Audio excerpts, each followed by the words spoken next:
Hello, and welcome to Andre's YouTube vlog for Thursday, November 1st, 2012. Since yesterday, the bad hurricane weather around here has subsided, and my muse has returned. I have so much to say, but I'm going to start out by saying this. This Hurricane Sandy wreaked a lot of havoc on the East Coast, and I'm afraid most of the damage was more psychological than physical, and that can be corroborated by a story that I heard a few days ago, just as the hurricane was about to hit, when a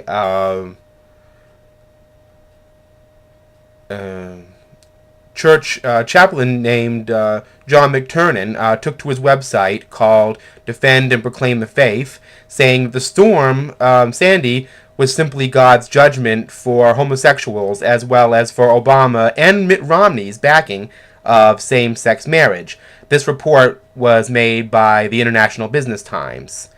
McTernan was quoted as saying, Obama is 100% behind the Muslim Brotherhood, which has vowed to destroy and take Jerusalem. Both candidates are pro-homosexual and are behind the homosexual agenda.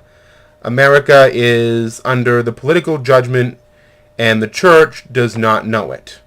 McTernan that the hurricanes Isaac and Katrina were also blatant examples of God's judgment of America, as he believes. Hurricane Sandy is hitting 21 years to the day of the perfect storm of October 20th, 1991. This was the day President George Bush Sr. initiated the Madrid peace process to divide the island of Israel, including Jerusalem. America has been under God's judgment since this event.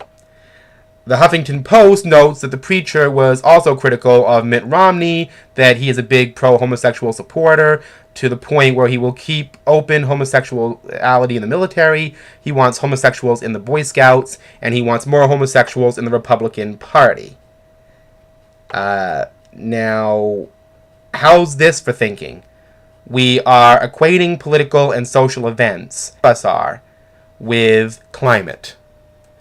As far as the hype of what was surrounding Hurricane Sandy, never mind the physical damage. There was physical damage, but the hype surrounding it, I think what John McTernan and his supporters have stated, said it all about the psychological effects. I don't need to say any more.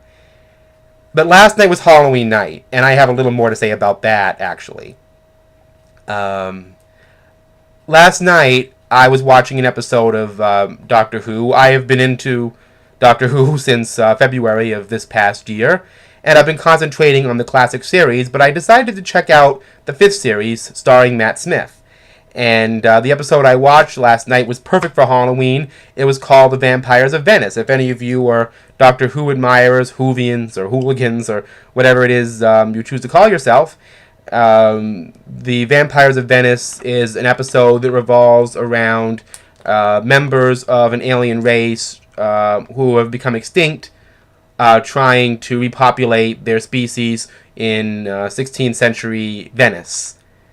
And the protagonist of this, who refers to herself as Signor Rosanna Calvieri, brings to mind one of the most important things about horror of any sort, horror films, episodes of TV show that are horror-based, and horror literature, is that the protagonist, whether it be Frankenstein's monster or whoever, always works best if the horror it engenders isn't just the fear coming from a monster or somebody different, but the fear that perhaps this creature or monster or whatever represents something about the individuals involved that's about them confronting themselves. Let's take Frankenstein, for example.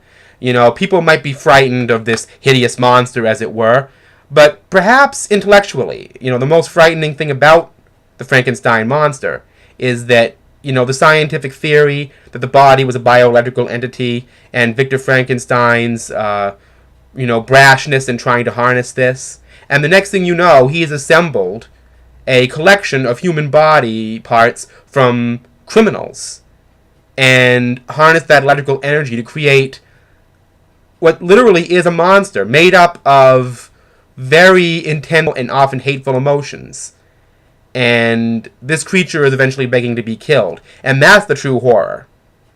It's like the episode of Doctor Who I just watched. The horror is not, intimidating alien creatures trying to hurt humans, but the idea that these aliens, for whatever reason, are endangered. And that they are asking the Doctor in this show, is it not okay for you to sacrifice us for the benefit of the Earth people, or vice versa? And of course, there's the parallel there with the Doctor because, he comes from a race of extinct people, the Time Lords. And that, to me, is what horror represents. More in the intellectual sense than we see with our eye. And we may not even know it's there, but it's a very key component to horror. And even though it's a little bit belated for Halloween, I just wanted to make that point to all of you. And it kind of ties in with the incident around the hurricane. People were apparently so upset with the idea of Hurricane Sandy hitting an area where hurricanes and tropical storms in general don't generally hit with that much force, that they were tying it in with, mystical and religious imagery and even politics. And this is an extreme example of the way in which, through different areas of fear, horror of any sort, whether it be on a TV show like Doctor Who, or a movie or a book like Frankenstein, or a real-life incident like Hurricane Sandy, affects us psychologically as much as it does physically. So anyway, all of you take good care of yourself, and I'll talk to you next time.